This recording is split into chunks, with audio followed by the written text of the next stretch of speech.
Hello, everybody, and welcome to another episode of Pearls On, Gloves Off. I'm your host and Chief Operating Officer at Goodwin, Mary O'Carroll. Today, we come to you with an episode that we taped live in San Francisco at Goodwin's Tech Retreat, where we brought our teams together and invited some of our clients on stage to share their stories, journeys, and advice with us. I had the privilege of hosting today's guest, Phil Mazzara, General Counsel of Astera Labs. Prior to joining Astera Labs, Phil was General Counsel and Secretary at Innovium, a networked switch silicon provider for the data center market. During his tenure there, Phil oversaw multiple venture financings, negotiated commercial agreements with the company's most important customers, favorably settled bet-the-company litigation, oversaw the creation of a robust IP portfolio, and ultimately led the company through its $1.1 billion acquisition by Marvell Technology. Prior to becoming an attorney, Phil spent more than 10 years on active duty as a Navy pilot. How cool is that? Phil earned a JD MBA from Stanford. He has such a unique background as a Navy pilot turned JD MBA who went straight in-house and bypassed firm life. I love our talk and only regret that we didn't get enough time to dig into his very cool Navy pilot background because, as my regular listeners know, I do love vets and all things military. Phil talks to us about his thoughts on the changing profession, gives his advice to our room full of lawyers, and gives us a great view of what is important to clients or in-house teams today. I hope you enjoy our very first live recorded episode. From AI to M&A, change is accelerating. Stay ahead of the curve with Exhibit A. Charts and graphics on the latest legal and market trends that are impacting your business. Visit goodwinlaw.com/Exhibit A to check out our data-driven insights.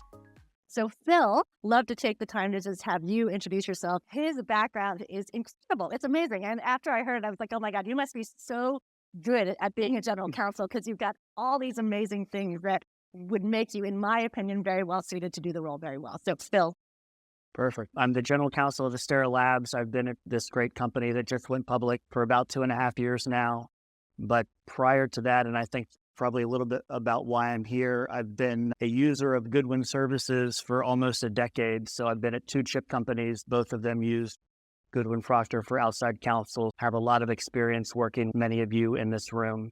And if anybody's been following the Astera IPO, our recent Q3 earnings, we've been sort of riding the AI wave. So we sit sort of right in the middle of AI infrastructure. So happy to talk about that as well. But before I became a lawyer, I feel like I sort of have had 2 different careers. I spent 10 years on active duty in the Navy as a carrier-based jet pilot. So I was a pilot, and then got to that point in my career where I had to decide, do I want to do this for the rest of my life, or do I want to get out and do something different? And decided for a lot of reasons, but one was just a more predictable lifestyle and not being away from family so much, to go back to school, get trained to do something different. So I did that from 2011 to 2015 and have been a lawyer now for about 10 years. So incredible background, Navy pilot, JD MBA, which I don't think we touched on, went to be a GC, got that company acquired for more than $1 billion, went to another company, BGC, and took that company public. Went public this year in 2024, in March, I think it was? March of 2024. Which is a year that the capital markets were not booming, but you guys went out at $36 a share, and the last time I checked, it was almost 100. So someone's doing something right. Yeah. So really excited to see that. Tell me about your journey with the IPO, working with Goodwin. What role did the outside counsel play in that? How important was it to you to choose the right partner? Tell me about that journey. For sure. So I was hired, I was the company's first attorney, so they had not had a lawyer. That was founded in 2017, and I came on board in February of 2022. Okay. So it had been around for about 5 years, but really because the company at that point had raised through a Series C, and I think thought that its next financing would be a public financing. As I joined in 2022, I think we saw the market start to close, and so we sort of decided to shift gears a little bit and do a Series D and give ourselves a little more time to think about the public markets and the right time to go out. I think the difference about when I joined Astera from my previous company, which was called Innovium, I was at Innovium essentially from the beginning. I joined right after the Series A, also as their first attorney. but I was there as all of the dead bodies were created. So I knew where all the ghosts were. Joining Astera 5 years after it was founded, it took a little while to sort of figure out where everything was. Very similar company, right? We're in the chip space, data center and AI infrastructure, but had not been with the company for those first 5 years. So it took a little bit to sort of get up to speed. But then as we started to look out to the IPO, it really was assembling the right team. I was very fortunate to have a set of founders that were willing to place their trust in a second-time GC, but somebody that had never worked at a public company and had never taken a company public, and was fortunate enough to be partnered with the CFO who had been a public company CFO and was incredibly talented. But as I built out my own team, it was really important for me to have somebody that I could obviously work well with, right? And that had deep capital markets experience. We looked around a little bit, and we do this for our sort of major projects, whether it's M&A, IPO, litigation, right? I think just for good diligence, we'll consider other firms. But because we were a Goodwin corporate client, certainly they were invited to have a seat at the table and got introduced to Brad. We had some conversations along the way, and it was a good fit. And I knew that we were going to be able to work well together, and he assembled a great team. I see Julia here and Riley, and if I'm missing anybody else, I don't know if Nikki's here, but a really talented team that made me look good along the way, and it was a great ride. That's great. I probably should have mentioned, we would love this to be a conversational session. So if anyone has comments, questions that they want to pepper in, feel free to raise your hand and we'll get to you. For those of us who aren't that familiar with Astera Labs, give us a little bit of a high-level background about what you do as an organization. Sure. So our founding team, we have 3 founders. They were all colleagues at Texas Instruments. They have deep semiconductor experience and background. 2017, when they founded the company, we were already fully in the shift to sort of cloud computing, and they saw the sort of next wave was going to be artificial intelligence. And so they decided in 2017 to take the leap and to work on a set of products, which are essentially called connectivity products, that were going to support AI infrastructure. So if you think about really large data centers, whether they support cloud computing or AI infrastructure, they're really composed of 3 parts, right? There's the compute, processors and servers, there's the storage, memory products, and then there's the connectivity products, which is like the plumbing that connects all of these things together. And so we're in that connectivity space, and we make modules and retimers and switches that allow these other components in the data center to communicate. And it's really critical for AI infrastructure because in order to do all of the machine learning and human speech recognition and all of these enormous data sets, you need products that are very customized to those types of applications. There have been retimers and connectivity modules around since data centers have been around, but none that were really built from the ground up for AI applications. The founders had the foresight to think about that. And so that's what they did in 2017. And we now have 4 product lines that are serving those markets. And yeah, I think we're at the forefront of this move into AI. Yeah, it's a good market to be in right now. As a company that is focused on kind of the future of AI, how are you guys thinking about AI as it applies to what you do every day? And specifically as a general counsel, are you thinking about it as an application, actively looking at like the way you practice law? Absolutely. So I kind of think about it in 2 ways. I think about, as general counsel, how we're going to think about AI as a company and sort of put guardrails on how the company thinks about AI, our own internal use. I think I saw an article, the CEO of Google the other day said 25% of their code is generated by AI now. So from the company perspective and from the general counsel perspective, I think about it from, we are in the process now of writing sort of our company's AI guidelines and AI policies. And certainly I come at it from the IP protection, security and data privacy type thing, making sure the quality is there. That's one level that I think about it. Then I think about it of how can the existing legal team use AI? Right. The semiconductor industry is kind of a niche space. And so a lot of legal tech that I think has been useful to other companies has not been useful to me at chip companies because I think the applications and the customer base is like very specific. And so if you take an application like LexisNexis and Practical Law and some of these things that have very generic contracts that you can go in and sort of try to customize for yourself, it just never really works for me as a general counsel. So I think the challenge on AI usage within my legal department is, when can we find applications that go beyond the, hey, can you please draft a letter to so-and-so about X, right? These very sort of chat GPT type applications. What are the applications where we can go very deep in a specific space? Would be extremely useful for us, right? I mean, we are a heavily controlled industry with export regulations, which are about as complicated as the IRS code. We're global now, right? So we're subject tax regulations in all of these different countries. So applications that could solve or make work easier or more efficient in those deep applications, I think, is really interesting. The challenge that I see in other applications, let's just take commercial agreements, for example, difficult for me to see in the near term AI making a material or positive impact, because I don't see the data set there that you could create a model that would be useful.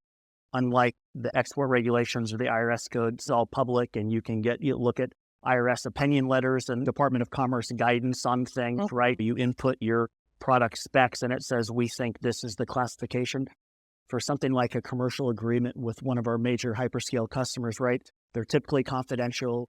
They're not always filed in S1, right? So there's just not a lot of data. You still really need an attorney that has semiconductor experience, that has sat across the table from one of those customers and knows where the pitfalls are. Yeah. That's why I think AI for law firms is so interesting, because you think about how much knowledge and data sets that we're sitting on.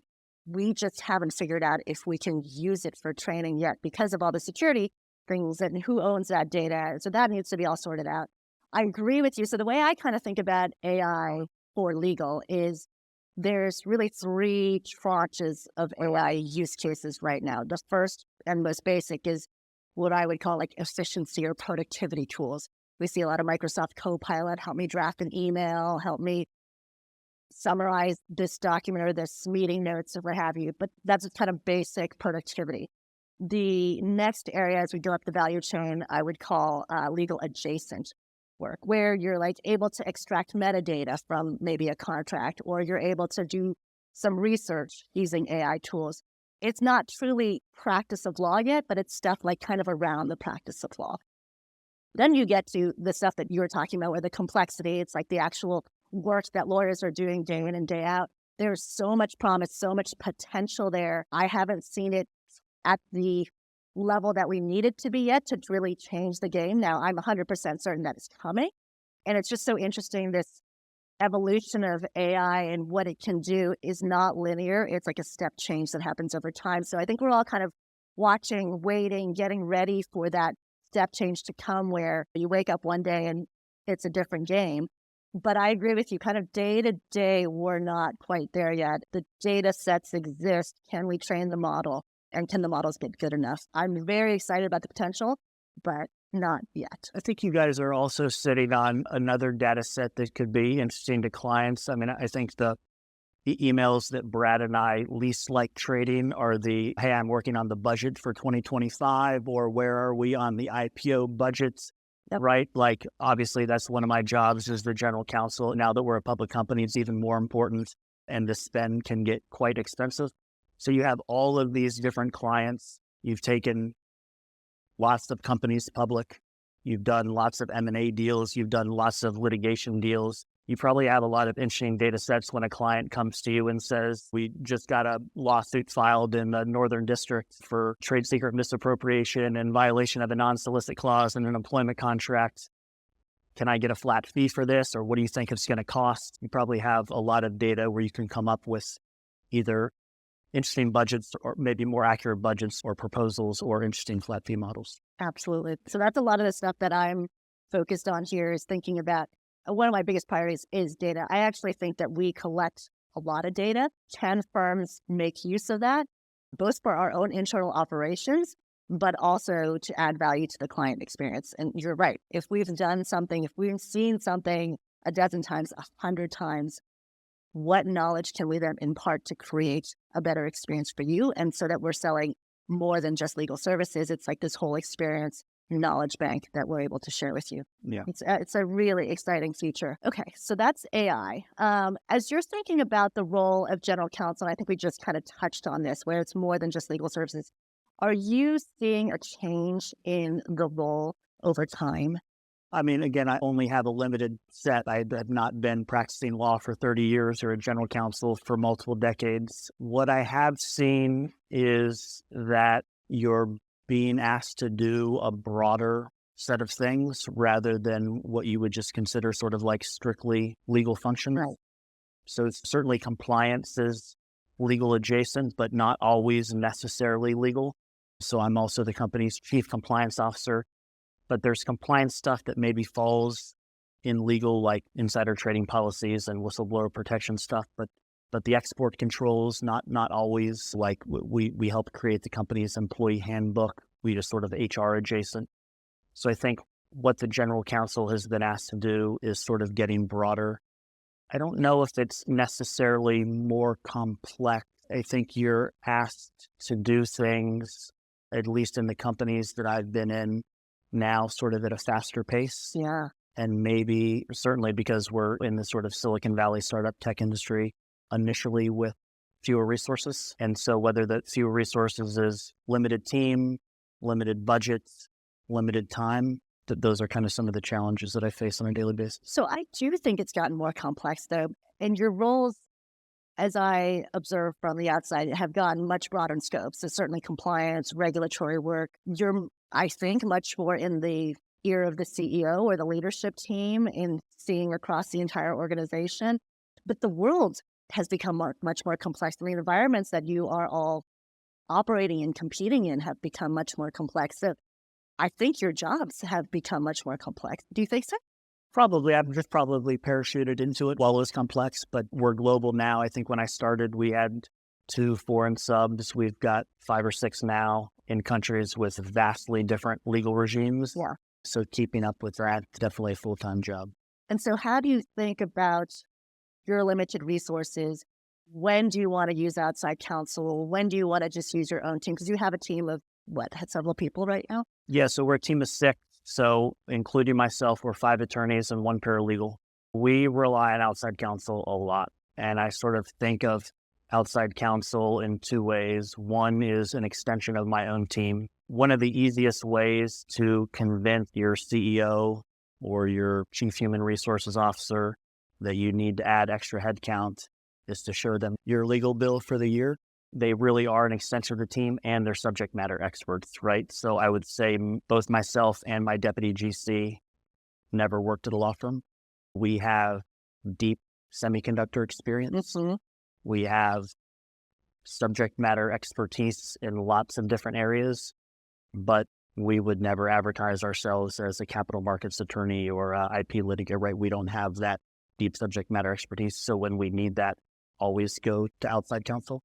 And then certainly because we're global, we do use various law firms in Israel and Taiwan and soon to be China. I don't know anything about what Chinese law are around equity plans, right? So we need to have experts in those areas advise us on how to be compliant, basically. I think your background is also super interesting because you haven't worked at a law firm. What advice would you give to a room full of attorneys? So the one thing, because I did a JD MBA, I sort of considered myself a business-minded attorney because I had that MBA. But it took me a long time to really think about what a business-minded attorney really meant. The first piece of advice that I would give is to be that for your client.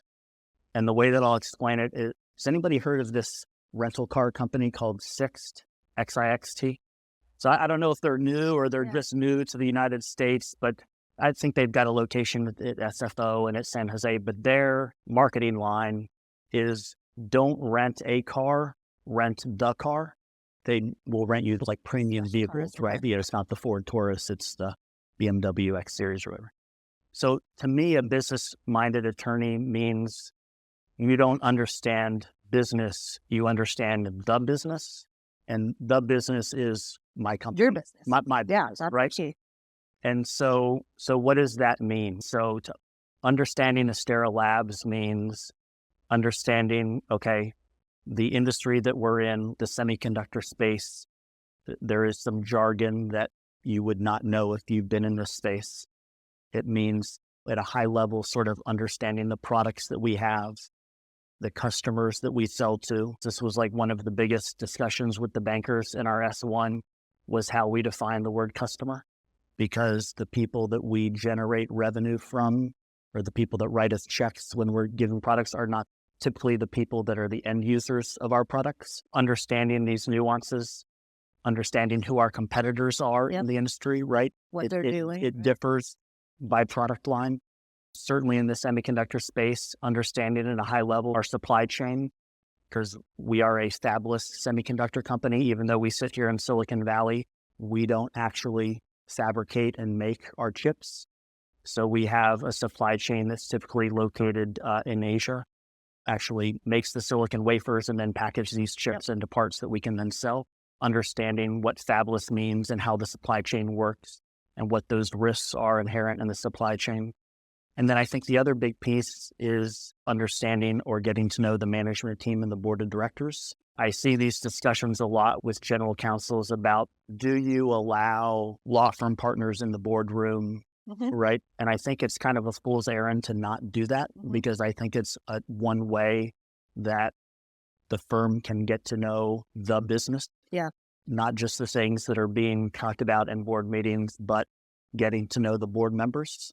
We've got an incredible board. We brought on 3 independent directors in the lead up to our IPO, but they all come from different backgrounds, different perspectives. They have different concerns, different expectations. I'm general counsel. I'm also board secretary. And so you have to provide them the information that they need. Previously was gathering information for the board. Now it's not so much that we have to go find the information. There's too much information. And so you have to like screen the information and only give them what they need. But, you know, for the partner to be in the room and get to know these personalities. So then when something happens, right, or we're at the board meeting when we're approving a board book for the IPO, or we're discussing strategy for something that's happened with the company, it's not the first time that they're seeing this person or that the person has talked. That trust and relationship is there, because I don't think anybody on the management team or the board expects me to be the subject matter expert in all of these things, right? They'll look for me to quarterback things, but the expectation is that when needed, I'll bring in the right experts. Yeah, I want to dive in on this a little bit, because what we've heard throughout the morning session here today and what I've heard from clients over the last 2 decades is, I want my firms to deeply understand my business, inside, outside, regulatory, international, customers, competitors. And in that session, I think someone from my table asked, how do we practically do that? As lawyers, as your outside counsel, how do we, other than reading, getting Google alerts, reading the news, doing our own research, how do we get in deep with you? I have some thoughts, but would love to hear your thoughts. Yeah, sure. I mean, like I said, I think if you have a good relationship with your general counsel, with your client, that more often than not, you're going to be invited into that boardroom. Everybody always says one of the law firm's jobs is to make the internal legal department look good, right? If you're doing that and you're generally on the same page, I think that you'll be welcome into those things. I think Lauren and Julia are both here, but they were at Astera Labs yesterday, right? So they in-person visit. Lauren works out of the Washington, D.C. office, and she's a new addition to the team post-IPO. But, you know, her first trip to the Valley, she came to stop by the company, see the headquarters. One of our founders was walking by, stopped, get a face-to-face introduction, a chat. He comes from a sales background. There was a 5-minute conversation about the company and what we're doing and the exciting things that are happening. Right? Yeah. You're going to learn something in that conversation. I think not being afraid to ask questions. I mean, to be honest, like if I had more time in my day, I go to outside counsel all the time and ask for advice. I typically am getting an answer back and then executing. But if I had more time, I would love to just have a beer and ask a little bit more about why was that, right? How did you get that? Just so I can learn as an attorney. So no issues from me end of a board meeting or at a lunch catch up. Hey, at this board meeting, VP of sales was talking about this thing and he kept using this weird thing, attach rate. What does attach rate mean in the semiconductor? Like, I didn't quite follow, right? Like, I would love to educate you on that, right? Yeah. Because it'll help you understand our business. So don't be afraid to ask questions to learn the business. Yeah, I think that those are probably some practical things you can do. So you said it earlier, get to know you, the team, the business before you need to make the call, before you have that issue so that you have that comfort level and you don't have to start from scratch on the first conversation, right? So that's one thing. So we think about how do you get there? How do you develop that relationship? I was in a room full of general counsels and CLOs last week and we had this discussion and I wanted to share some of the tidbits they shared. One of the GCs said, our law firm folks said, can we just come to your office and sit next to people for the day and just absorb what's going on and hear conversations? Oh, your team's having an all hands. I'd love to just sit and hear what's going on, even if it's not relevant, just to absorb your culture, know how you guys communicate, know what's going on, what's top of mind for you. And again, the general counsels were ecstatic that the firm wanted to come and spend time and learn. Of course, it's not billable time, but it's like an investment in the relationship. So like your reaction to that, would that be annoying? Would that be like, please don't call me all the time? Love it. Yeah. 100%, all about it. And be proactive, right? That's the other thing I hear from every client. Tell me that you hear something that's interesting to me. Tell me you worked on a different client that had a similar issue and I should be looking at that. I should be thinking about that. Like, here's a industry report. You might want to look at page 15 because there's something related to your business that you might want to look at. These are things that, as I talk to clients, they say, if you spam me 50 times a day with useful information, I still want more. Right. So you're agreeing? Yeah, I totally agree. We were talking about this backstage a little bit. I think it also helps you build a sort of deeper relationship with the firm. I was thinking about this last night and we were talking about this a little earlier. So I see lots of these familiar faces. I don't want to brag on my resume, but I think I have a pretty remarkable Goodwin resume. So Craig Schmitz and Michelle Canute were the relationship partners and did all of the financings at Innovium. Fred Schumann, litigation partner, led our Bet the Company litigation at Innovium.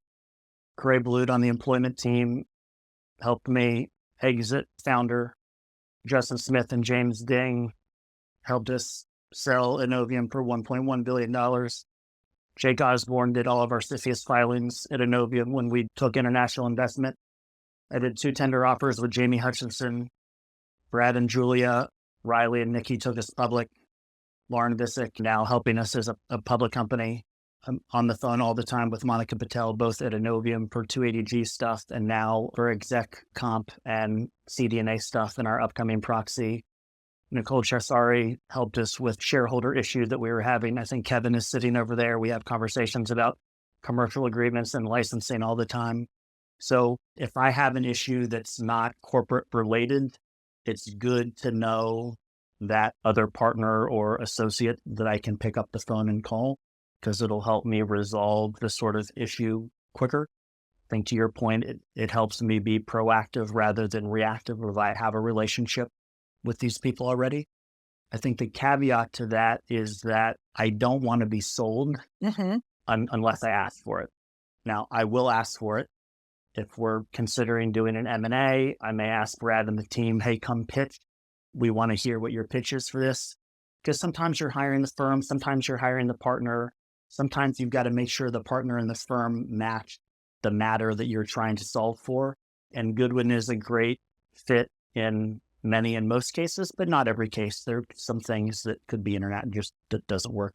So if I want to be sold, I'll ask for it. But if we're having lunch, or you're thinking, hey, all of my public company clients at some point have needed X.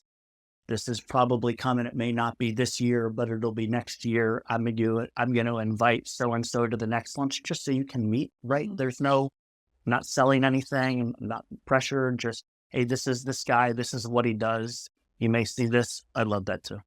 So that's exactly it. And I think that's a great point because for partners, I think there's often a fear of feeling like you're selling. And so I hear all the time, look, the client knows I'm here.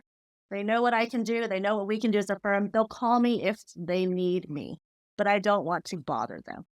But on the other hand, what I'm trying to encourage folks to do is be more proactive and picking up the phone or sending the email with that helpful information, making the introduction to other folks on the team as a helpful introduction. Does that feel like selling, or does that actually feel proactive in a way that you encourage more of it? I would encourage that in almost all cases. Part of it is getting to know the business, right? And so knowing those right introductions and things to make. The thing that's most helpful for me, and I mean, we talked about this yesterday when Julie and Lauren were at the office, is helping me see around corners. Yeah. So that's I would rather be proactive than reacting to an emergency. Yeah. We filed our S1 as an emerging growth company. I think assuming things continue in the same trajectory and sometime in 2025, when we have to measure it, we will no longer be an emerging growth company. We'll have to file as a large accelerated filer when we do proxy in 2026 for the calendar year 2025. And so some of the decisions that we're making now is we put compensation regimes into place for 2025 will have an effect at the end of the year when we go start to write the proxy and the annual report and all of that. So better to sort of get ahead of it now and think about that before we're at the end of the year and it's a fire drill or an emergency. Meta and Google probably deal with like data privacy issues all the time. Like data privacy is like not the number one concern that I have, right? We're not collecting consumer data, customer data. We're not dealing in that. I don't need an email about, let's review your data privacy policy. It's helping me see around corners. It's understanding the business. But I think the general counsel still is sort of pulling the trigger on what the priorities are. How do you think about your relationship with a firm versus with a whole bunch of separate partners? And you rattled off like a laundry list. I mean, you're working across multiple parts of our firm. You see very deep relationships, as we can see. Talking to some other clients who have like big companies with hundreds of firms that they work with, it feels like there's a shift towards building deeper relationships with individual firms so that they understand the business more. And a lot of them are focusing on, let me have less firms, but these deep relationships rather than a partner here, a partner there. And does that resonate? How are you thinking about that? I generally agree with that. I mean, there certainly are synergies. Yeah. And so I think all of those things that I just rattled off emanate from this sort of like core corporate foundation. And so all of those other things, there is a synergy if I can use the CFIUS team in Washington, D.C. for a filing in conjunction with the Series D, where I'm also like, wouldn't make sense to go to somebody outside of Goodwin when Goodwin is then also doing like that financing. If we get a shareholder derivative claim or whatever, right? Goodwin was helping in the preparation of all of the corporate public filings. So probably makes sense to at least consider the Goodwin litigation team, right? There's lots of synergies that I think make the work more efficient. I don't love the high rates, but you get more policies from your insurance company. You get that like multi-policy discount, right? I think that there's creative things that the firms will do when you're giving business across multiple matters, which is always great. Goodwin obviously has, and lots of firms here in the Valley have tier one premier name recognition. Obviously, when you have especially early investors that are coming from these respected Silicon Valley VCs, demand that your counsel is of that caliber. But once you get beyond that, and this is why the relationships are so important, it really is the people and not so much the firm name, right? So if there was an M&A or a litigation matter or something that I was bringing in, it's the CEO and the CFO and even my legal team. It's never like hire Goodwin, the name, right? It's we've brought this person in from Goodwin and this is the right person for that matter. Yeah. Okay. You touched on the rates. I want to get in a little bit to the billable hour. AI, technology, thoughts on the future of what AI and tech and the model and all the disruption we're feeling in the ecosystem is going to do to the future of a law firm, something I think about all day. Do we disrupt the billable hour? Are we there yet? How are clients thinking about this? So caveat that you're coming from a guy that couldn't do the billable hour. I did actually do 2 law firm internships when I was in law school, and Right on the other way. it was not for me. I couldn't do it. So hats off to you. I have heard for a long time, there's always these articles about sort of the death and the demise. So like 20 years. Yeah, of the billable hour. So I don't know if I believe that it's quite there. I certainly think that AI has the potential of making things more efficient. So you're billing less time per matter. Yep. But now you're able to take more matters. We talked a little bit earlier too about the data sets that you have and some creative flat fee models. I don't think it's any secret, like Goodwin has a public company flat fee model. That's great for us. We're using that. It gives our finance team predictability in what we're going to bill each quarter. It gives me predictability in creating the budget. It's very easy to do. I think the workload is predictable.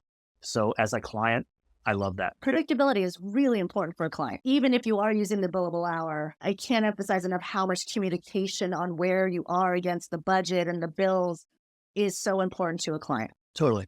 The practical implication as a private company, maybe not as important, but I've just seen it now in the shift to being a public company. It's if you're only billing $30,000 or $40,000 a month and it's like the last day of the quarter and there's only 5 days left and you're trying to get a sort of readout on what we need to accrue for so we can close the books and we're off by a couple $1,000s. At the end of the day, like it's not that big of a deal. We like to be as close as we can. But I mean, there were periods with Goodwin when we were billing hundreds of thousands of dollars a month. Mm-hmm. And in the lead up to some of these filings, like a 3 or 4 day period could be a giant bill, right? And so when we go to close the books on a matter like that, if I tell the finance team that it's going to be X and it comes out as X plus $400,000, it's a conversation that I have to have with the controller and the head of FP&A and the CFO about why there was a miss. So predictability is like hugely important. And and you don't want to have that conversation. So everything that we can do to help you not have to deal with that is really helpful. Yes, sir. As we think about client value, so the rates and everything is one piece of it, the quality of work is another one. And this has kind of been like the age-old question in the profession. How do you measure quality of legal work? I don't think anyone's cracked that nut yet. Do you think about that? How do you know that the work is good when you're comparing across either your internal team, your external team? Yeah. So that's a very, really interesting question. I come at this from maybe a unique perspective. So I think I mentioned earlier that one of the jobs that I was in the Navy, was not just being a Navy pilot, but I worked in the maintenance department. And so in that maintenance department, I was the quality assurance officer. The job of the quality assurance officer is reduction of the occurrence of defects. Mm-hmm. And so how do you measure that? You definitely don't want to take the reactive approach, right? Because for a long time, there had been this sort of like hand waving or throw your hands up approach to aviation mishaps, where it was this Swiss cheese model of, oh, things just aligned and you put these things together and it slipped through the hole. But if that's your philosophy, then you're kind of like always reactive. Mm-hmm. But there had been a lot of work. There was actually a guy that wrote a book called Industrial Accident Prevention. He worked at an insurance company in the 20s and 30s. And he went back and looked at like all of these claims this insurance company did for every major accident. There were 29 minor accidents and 300 incidents that didn't result in damage, but were quantifiable. And so you sort of chart that and it becomes this iceberg or this pyramid. And so in the aviation perspective, right before a wheel falls off of a United jet in the parking lot at SFO, I guarantee you there was several incidents of maintainers not returning their tools properly. There were probably several incidents of pilots not doing walkarounds of the jet.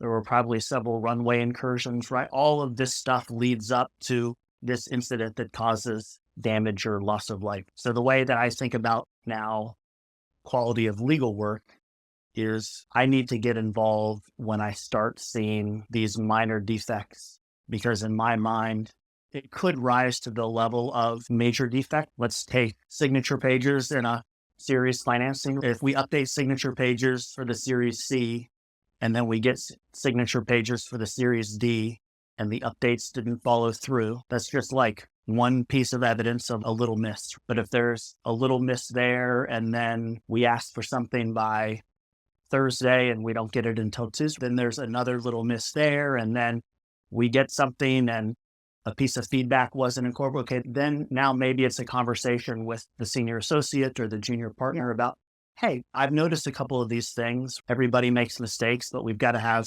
open communication. The only way to get zero defects is to not do any work or not do any business. When you start aggregating a bunch of those little things, now it's time to have a conversation so we don't have a big thing. Yeah. There's so many thoughts to react to. In our last session, one of the moderator had posed a question to the clients about what sort of destroys a relationship with your law firm. One of the responses was, it's a slow erosion over time of the trust. It's like the little things that add up.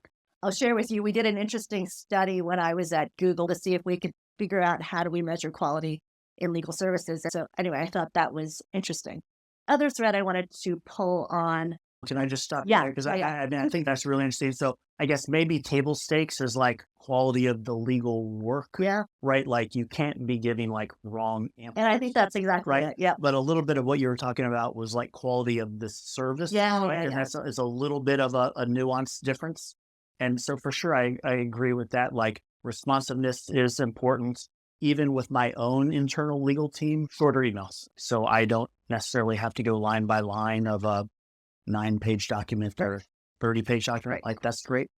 The other thing too is that sometimes if I'm asking things on email, it doesn't always, especially if it's like sort of complex, it doesn't always require an email response. So feel free to like pick up the phone and call. Sometimes that prevents follow-up. The back and forth on email, we can just have a 10-minute conversation and resolve something. So that's certainly important. It's got to be a two-way street. You've got to be a good law firm, but then you also have to be a good client. Yeah. I'm sure that can probably be delicate feedback to give, but I liked the opportunity after the IPO to sit down with Brad and Julia, and we had lunch, and it was like, what did we do good, right?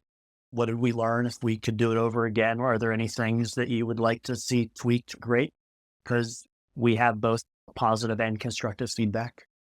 But the flip side, and you hope that you work with clients that are doing this, what can we do to be better clients so then you can give us better services? That's probably one of the things that maybe I have thicker skin from being in the Navy. Every time I got back from a flight, every landing was graded and every flight was debriefed. Yep. There were no perfect flights. There were no perfect landings. And so I try not to call at 9 o'clock at night or 6 o'clock in the morning. I know people have families, unless somebody's calling me at 6 o'clock in the morning or 9 o'clock at night, right? And it is time sensitive and we need an answer. But I recognize my own limitations. Kudos to everybody that worked with me on the IPO, right? This was my first time. I probably am a bit of an acquired taste of somebody to work with. So sometimes the tone doesn't match the appreciation that I have for all the work that people are doing. So any feedback that you can give your clients to the extent that they're open to receiving it, I think is also great too. Yeah, and to be real with your client and really transparent and honest about what could be better and what could the client do better. Clients want to know these things. They don't just want to be pandered to. If we think about the lawyer of the future, again, I'm going back to your background, which I love. What pieces of being a Navy pilot or having sort of a business mind do you bring to the role, and how do you think it helps you be a better lawyer? Oh, so that's good. So there are days that I go to work as general counsel that I feel like I don't really do any legal work. Mm-hmm. It really is project management, dealing with people issues, interacting with the management team. I think the general counsel of today is like embedded within the management team and the C-suite. Certainly, I think the ability to project manage is a lot of what I do, and it's a lot of what I did in the Navy. I did a lot of leading diverse teams. The Navy is a pretty diverse organization. Our legal department's pretty diverse across multiple spectrums. So I did that. I think we were chatting backstage, like one very tactical thing that every pilot uses in the Navy is a checklist. And I draw on this checklist thing, and I think we've both read this book by the Stanford doctor, Atul Gawande, called The Checklist Manifesto. And so I have all of my old pilot checklists. And so I'll pull out this checklist and show them that, and then show them this book. And then the next checklist that I pull out is the Goodwin IPO checklist of the things that you need to do 18 months prior, 12 months prior, 6 months prior, who's responsible. It's like a great way to be organized and stay on your job. Yeah. It's amazing. So when I was at Google, our general counsel, now CLO, Kent Walker, we were in a leadership team meeting, and someone asked him, if you had a book that you would recommend that all of us read, what would it be? And he said, The Checklist Manifesto. So I promptly ran out and read that book. And it's a great book. I recommend it to everyone. It really talks about how everything can be structured, even something that you think you couldn't possibly. It's different every single time I do this. To your point about how do you avoid errors, it's all the little things that add up. And if you have a checklist, even if flying a plane, you could have a checklist for surgery. The reason surgeries are like safe now and we don't all get infections is because there's a checklist. So as we go about our jobs as lawyers, are there things that can be checklisted? And that sounds really structured. And, everyone says, well, it's different every time and it's bespoke. It depends on the client and it depends on, but there is, I bet, a bunch of things as I come at it from a legal operations perspective that can be standardized, that can be thought through, and that will prevent errors, will create consistency, a better client experience. So I love that perspective. Yeah. It's a good way to self-impose discipline if you force yourself to go through a checklist. That was one of the pieces of really great positive feedback that my deputy GC and I gave to the Goodwin team of just how great we felt like the IPO checklist was and the way that they sort of managed it and kept us on track. Right. 6 months out, we sort of put this dart on the board of we want to IPO on this date, and I think we hit it within 2 or 3 days. Oh, right. So that was pretty amazing of staying on the checklist. And I've got a college-age daughter that has to write English papers, and guess what? There's a checklist for how to write an essay and how to proofread, and how many times did you do this and spell it right? And so there's checklists that you can use all the time. Makes you better. Yeah. I'd love to open it up to questions. We were welcoming them, but does anyone have anything they'd like to ask or share? This has been a fascinating conversation. So thanks very much, Phil, for taking the time, and Mary for leading us through it. Phil, you hit on one of the things that I always thought was really unique about Astera's culture, which is a commitment to younger folks getting opportunities. So you mentioned the college intern program, which I understand is really important to Jitendra and Sanjay, the two founders of the business, is important culturally for that. Maybe you could tell the audience a little bit about what you did with our summer associates this year. We had some summer associates that came to Astera and did a project. And then maybe just, there's a lot of junior associates in the room, maybe some encouragement from you about why getting those opportunities to stand up in front of a client and be the one delivering the work product can be really important, and the importance of practice. For sure. Yeah, I don't want to sound like I did this because I was so magnanimous and wanted to give Goodwin summer associates great projects. I also think I didn't get billed for it. So that's positive for me. But look, we are a new public company. Besides the CFO, most people, CEO, COO, the key decision makers running Astera have not been in those jobs before in a public company. And so I would say we have a junior but learning and growing public company reporting apparatus, both in the legal department and in the finance department. And so at the beginning of the summer, when I knew summers were going to come on board, I chatted with Julia and said, hey, are you open to any projects? And she said, sure, we've got bandwidth. What are you thinking? I said, hey, it would be great to just have somebody sort of go through the list of when an 8K is required, just so legal department's on the same page of finance department. We've had a chance to sort of walk through it. Maybe give us some examples, right? Here's our peer companies. Go back and look at the last 5 or 6 years. Are there any outliers that they are filing that you're like, oh, we haven't seen this one before? And so maybe, if Astera runs into the same situation, we may have to follow this one, and have them put something together. So when we're ready to file an 8K and we send you something to review, we have at least thought about it and have a good starting point. So the first call is not to Goodwin to maybe help us create it. So they worked on it during the summer. We had some intermediate touch points. And then at the end of the summer, 2 summer associates and Julia and Riley, is that right, Kim? 4 people. But then Julia and Riley just sort of like sat quietly in the corner while the two Summers presented their project, and they presented it to me, the CFO, deputy GC, controller, assistant controller, and then like our public reporting finance woman, definitely some senior people in there. Hey, and we got to ask questions, and then we were left with some work products. So it was great. But I think that's the first part of the question, was just sort of what we did for the summer interns. And then the second part was what advice to junior associates. Any opportunity you have to get in front of the client, I think you should absolutely take. Nobody has all of the answers. I mean, I get asked questions all the time, and I just will look at the CEO or the CFO or the COO and say, yeah, that's really interesting. Like, let me think about that for a minute and I'll get back to you. So don't be scared of going in front of the client. You have to always have all of the answers. It's fine to sort of say that. I think if, you do your preparation and work or whatever, you'll be able to answer 80 or 90% of whatever's thrown at you. But the ability to stand up and do that to the extent that wherever you go in your legal career, whether you stay and become a partner, you're going to have to do that to pitch and win business, to build these trusted relationships. And to the extent that you move in-house, you're going to have to get up in front of your legal team and do that. So highly encourage you to seize those opportunities whenever they present themselves. So if we think about AI, how is AI changing the profession and what it means to be a lawyer of the future?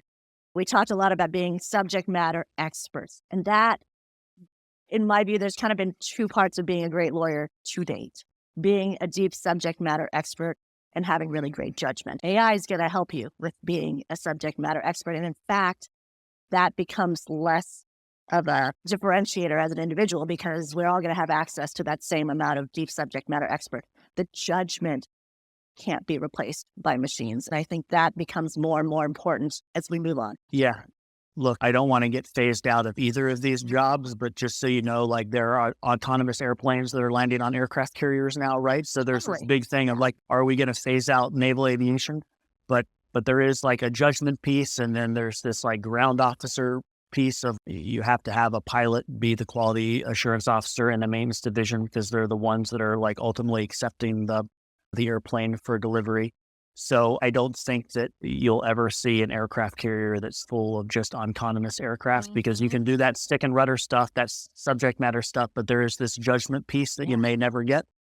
And I think it's the same on the lawyer side, and maybe even more once you go in-house, that the judgment and the counselor piece, it's not more important, but it's maybe what you do more of. I definitely am a generalist. I'm not a subject matter expert by any means. So I feel like a jack of all trades and a master of none. Definitely in the near term, I don't see how AI will replace the judgment or the counselor piece. Right. Yeah. And those, when you get to that management level, I think that's the piece that when you're asked a piece of advice, they want, it's not always the right answer, because a lot of times the black and white questions are easy. Yep. Right? It's the operating in the gray area. The creativity. And it's understanding the business and how much risk are we willing to accept, and how far into the gray do we want to be? And that's where the judgment piece comes. Of the acceptable right answers, there are lots. Yes. Right? And how to get there. And you got to figure out how to get there. What's the acceptable right answer of the company? But in order to get that decision implemented, you have to have built trust. That Bo and the CEO have to trust in that judgment and counseling that you're giving. And then maybe the next piece, and this is maybe one thing we did mention earlier of maybe the difference between working in a firm and working in-house, is that a lot of what I do, even when I go to outside counsel with a question for an answer, is that I get the answer, then it doesn't stop there for me. It's like, how are you going to execute and then implement that answer? Right. And so people nod in a room and say, okay, we agree with that. Go make it happen. Yeah. So I think it's so interesting that like the 20 years of experience that allows you to make that judgment or give that advice starts to become so much more important.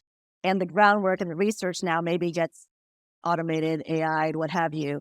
That last mile is so valuable. And when we think about the structure, the model, the pricing, it's no longer the 1 hour of advice given that all this happened in 20 seconds, that hour of advice has a whole different value now than 1 hour. Totally. And so that's such an interesting thing that we start to deal with now. Yeah.